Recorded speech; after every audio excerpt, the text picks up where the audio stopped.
Hello வணக்கம் நண்பர்களே. பாருங்கள், இன்றைக்கி இந்த வீடியோ போடுறேன்.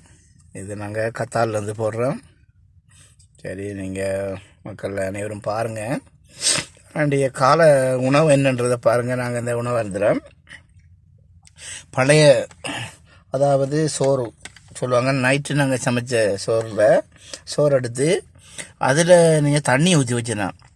நைட்டு தண்ணியை போட்டு வச்சு அதில் சின்ன வெங்காயம், மற்றது பச்சை மிளகா போட்டு தண்ணியை ஊற்றி வச்சுனா உங்களுக்கு காலையில் ஒரு தயிர் ஒன்று வாங்கி போட்டு அதில் சாப்பிட்றோம். பாருங்கள், இது பழைய சாப்பாடு நண்பர்களே. அந்த நேரத்தில் சாப்பிட்றது பழச்சண்டா கெட்டு போனது நினைக்காதுங்க.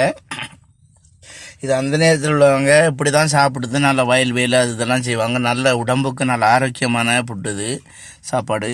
நீங்களும் இப்படி செஞ்சு சாப்பிடுங்க, நல்லது. நான் கத்தாரில் இருக்கேன். அதுக்காக கத்தாரில் இருக்கிறன்றதுக்காக இந்த மாதிரி சாப்பிட்றன்றதுக்காக தப்பாக நினச்சி கொள்ளாதங்க. இது ஒரு நல்ல ஃபுட்டு. ஆனால் இந்த மாதிரி நீங்களும் செஞ்சு சாப்பிடுங்க நண்பர்களே, நல்லது. சூடு காலத்தில் நல்லது.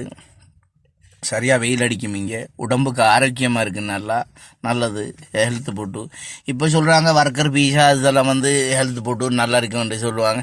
அதெல்லாம் இருக்குது, ஆசைக்கு சாப்பிடலாம். ஆனால் அதெல்லாம் ஹெல்த்துக்கு நல்லது இல்லை. எப்படியானதை சாப்பிடுங்க நண்பர்களே. ஆனால் நான் சொல்கிறேன்ட்டு நாங்கள் அதுக்காக நான் ஒரு டாக்டர் வைத்தியர் அப்படி நினைக்காதுங்க. இது நம்மளுக்கு தெரிஞ்ச அளவில் அந்த முன்னோர்கள் நமக்கு எப்படி சாப்பிட்டாங்க, அதை நம்மளும் அதை சாப்பிடணும். அதையும் நம்ம ஃபாலோ பண்ணணுன்றதுக்காக நான் உங்கள்கிட்ட கேட்டுக்கொள்கிறேன் நண்பர்களே. சாப்பிடுங்க, நீங்களும் நல்லது. இந்த எல்லா வருஷத்துக்கும் அநேகமாக நல்லது. இது சாப்பிட்டு பாருங்கள், தொடர்ந்து சுகர் இருக்காது, எந்த ப்ராப்ளமும் வராது. உடம்பு நமக்கு சோர்வுகள் மற்ற அதுகள் எதுவும் வராது.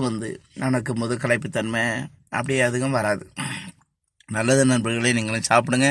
இந்த வீடியோவை நீங்கள் பாருங்கள், உங்களோட நண்பர்களுக்கு ஷேர் பண்ணுங்கள். மற்றது நீங்கள் சப்ஸ்கிரைப் பண்ணுங்கள் நண்பர்களே, ஹெல்ப் பண்ணுங்கள். ஓகே நண்பர்களே, ஓகே, பாய்.